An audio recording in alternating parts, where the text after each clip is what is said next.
Jangan lupa untuk subscribe YouTube channel Metro TV News dan nyalakan notifikasinya.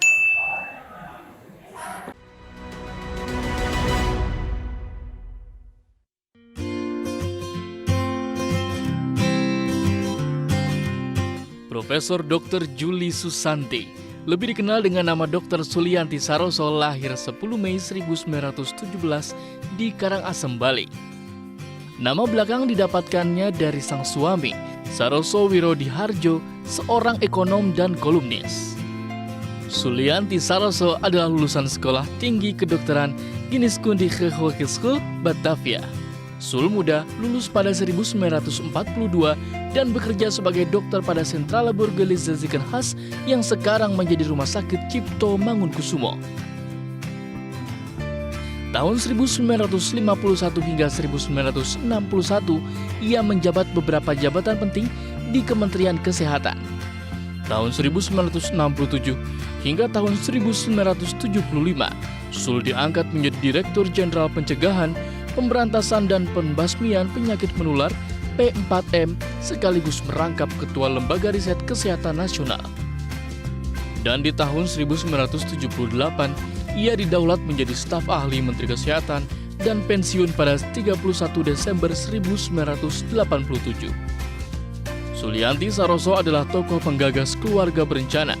Karena kecerdasan dan kecakapannya, membuat Sul mendapatkan beasiswa UNICEF untuk memperdalam pengetahuan di bidang kesehatan masyarakat dan kesejahteraan ibu dan anak di Inggris, Skandinavia, Amerika Serikat, dan Malaysia. Dirinya juga mendapat izin administrasi kesehatan rakyat dari Universitas London. Keluarga berencana yang dipelopori Sulianti akhirnya mendapat tempat pada masa Orde Baru dengan program Keluarga Berencana. Dedikasinya dalam kesehatan sampai ke WHO. Sulianti diangkat menjadi anggota Badan Eksekutif dan Ketua Health Assembly atau Majelis Kesehatan yang berhak menempatkan Dirjen WHO.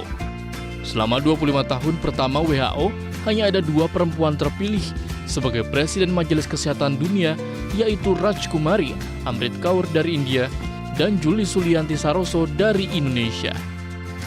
Sulianti Saroso wafat pada 29 April 1991 dan namanya diabadikan menjadi nama Rumah Sakit Penyakit Infeksi Profesor Dr. Sulianti Saroso. Perjalanan dan perjuangan Sulianti untuk mengangkat kesehatan Indonesia ke tingkat dunia patut menjadi teladan bagi setiap tenaga kesehatan di Indonesia. Ya, pemirsa, itu tadi sekilas profil tokoh kesehatan nasional Dr. Sulianti Saroso yang semangat juangnya menginspirasi banyak orang untuk membantu mereka yang membutuhkan. Ya, semangat dan kepedulian ini juga yang mendorong Kristiawan, seorang tenaga kesehatan yang sehari-hari berjuang membantu pelayanan kesehatan suku anak dalam di Jambi atau yang biasa dikenal suku Rimba. Sosok Kristiawan tak hanya membantu dalam hal penyuluhan kesehatan bagi suku anak dalam yang tinggal di tengah rimba di pedalaman Bukit 12 Jambi.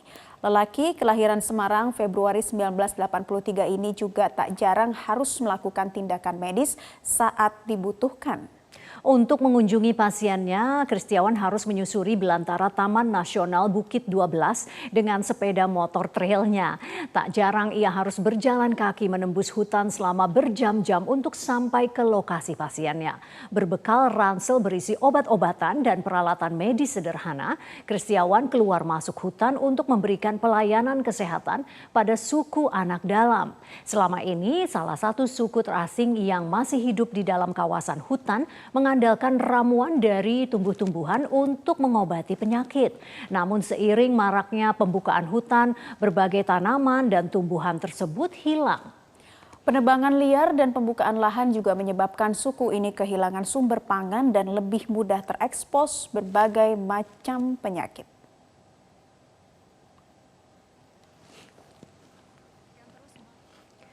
Kita akan langsung berkenalan dengan Kristiawan, aktivis sekaligus fasilitator kesehatan yang sehari-hari berjuang memberikan layanan kesehatan bagi suku anak dalam, salah satu kelompok suku terasing yang masih hidup di tengah rimba di kawasan Bukit 12 Jambi. Kita langsung sapa, selamat siang Mas Kris.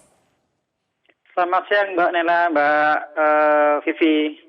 Ya, Mas Kris, kita pengen tahu dulu dong ceritanya sejak kapan sih ikut aktif terlibat membantu kelompok suku anak dalam?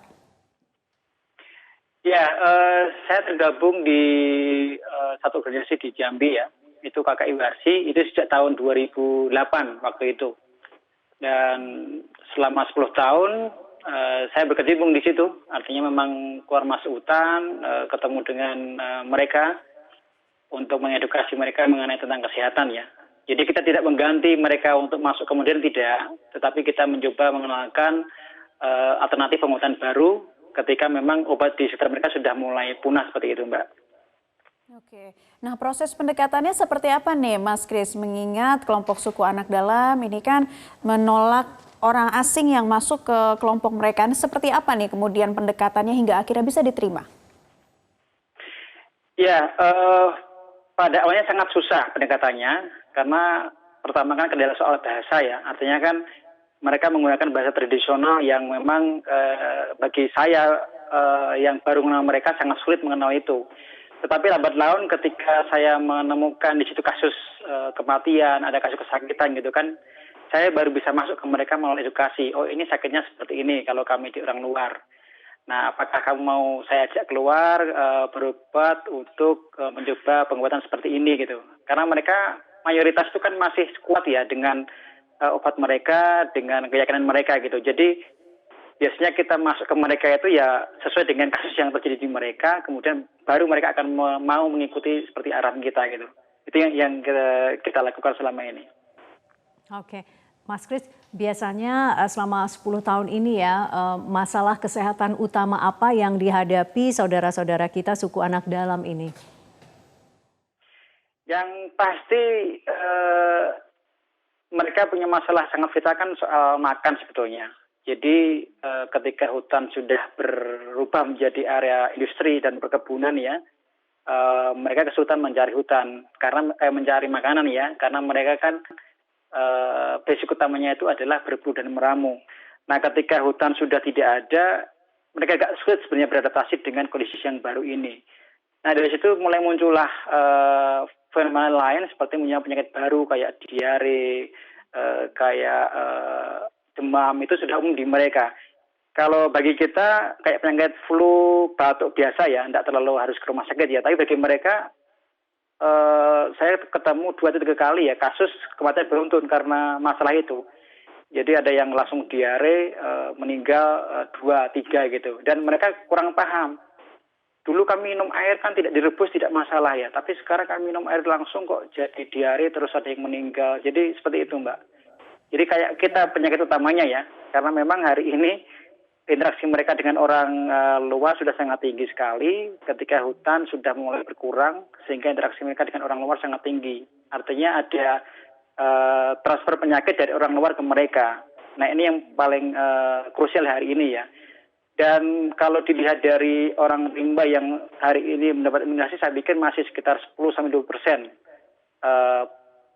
mereka yang sudah dapat imunisasi ya, tapi progresnya memang meningkat terus karena hari ini memang Puskesmas, pemerintah daerah sudah mulai melihat mereka sebagai warga negara yang harus diberikan haknya, terutama untuk layanan kesehatan itu seperti itu Mbak. Iya, Mas Kris, tadi kan kita dengar bahwa Anda pasti kalau masuk ini berbekal tas ransel yang isinya obat-obatan dan alat medis begitu ya. Nah tapi seberapa besar bahwa edukasi untuk preventif begitu ya juga menjadi agenda Anda untuk suku anak dalam? Ya, yang pasti adalah kita memberikan contoh ke mereka secara langsung. Artinya kan tidak agak sulit kalau mereka dikasih penyuluhan ataupun kasih pengertian, ini tidak mudah dan sebagainya ya. Artinya harus muncul dulu kasus di mereka, misalnya kayak diare, ini paling sederhana. Jadi ketika masuk ke sana, sambil saya ngangkat di sana beberapa hari, saya ngasih mereka, ini loh cara merebus airnya, ini cara masaknya biar tidak timbul penyakit ke komunitas itu gitu. Jadi ini kayak proses merubah perilaku sebetulnya.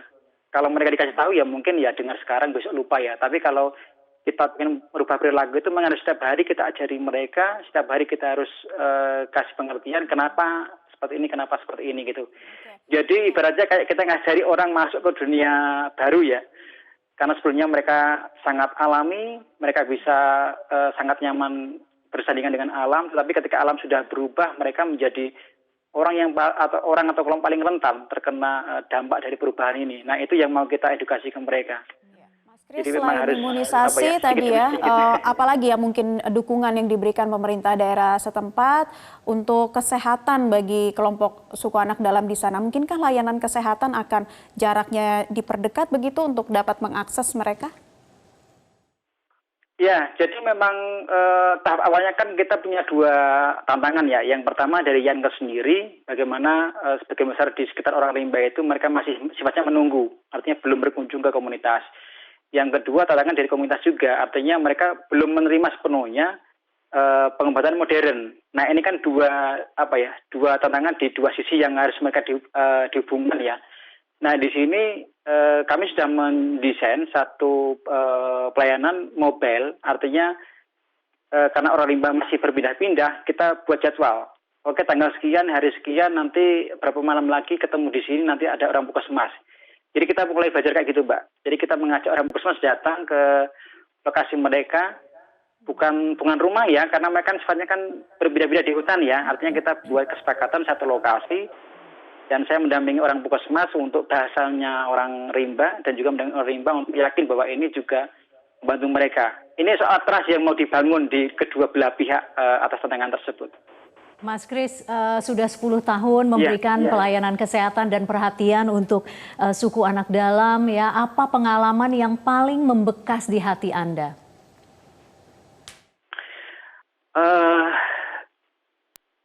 Saya sangat terkesan bagaimana mereka bisa menjaga satu dengan yang lainnya. Artinya ketika ada yang sakit mereka sangat peduli. Walaupun memang ketika sudah sangat parah mereka tinggal ya. Mereka tinggal itu bukan karena mereka tidak sayang, tapi mereka berusaha untuk menjaga anggota kelompok mereka agar tidak terkena penyakit yang sama gitu loh. Dan mereka punya budaya berbagi yang luar biasa. Ketika satu kelompok punya anggotanya ya punya hewan buruan akan dibagi ke yang lain. Nah, ini menurut saya satu tradisi yang hampir hilang ya kalau di tengah-tengah masyarakat secara umum gitu. Nah, itu menurut saya sangat berkesan ketika tinggal dengan mereka. Dan saya sangat dijaga oleh mereka loh, Mbak. Ketika saya datang sendiri saya dipastikan aman di situ. Nah, ini yang menurut saya jarang saya temukan di manapun. Ketika tamu datang sangat dihargai, sangat dihormati dan sangat dijaga agar tidak terjadi masalah. Karena kan memang di hutan ya, artinya mereka paham bahwa saya orang baru masuk ke hutan, ya harus dijaga betul karena beda lingkungan yang saya alami. Itu yang menurut saya sangat berharga dan mereka sangat mengingat sekali. Oh, ini local Kris yang membantu saya gitu. Mereka sangat ingat akan hal yang seperti itu. Artinya mereka bukan orang yang mudah melupakan orang lain dan itu saya sangat mengapresiasi bagaimana mereka menghargai ke saya secara pribadi gitu. Baik, Mas Kristiawan, terima kasih sudah berbagi cerita kepada kami. Banyak sekali nilai-nilai baik dari suku anak dalam yang kita pahami setelah dengar cerita dari Mas Kristiawan. Sehat selalu, Mas. Terima kasih.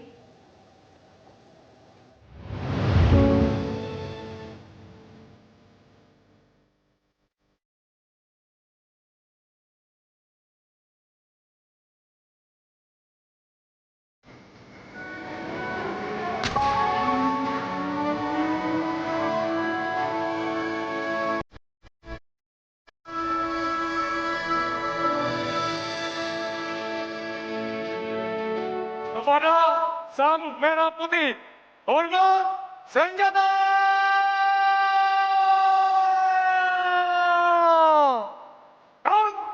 Hentikan semua kegiatan dan aktivitas saudara selama 3 menit saja pada tanggal 17 Agustus 2020 pukul 10:17 waktu Indonesia bagian Barat dan ambil sikap sempurna, berdiri tegak untuk menghormati peringatan detik-detik proklamasi.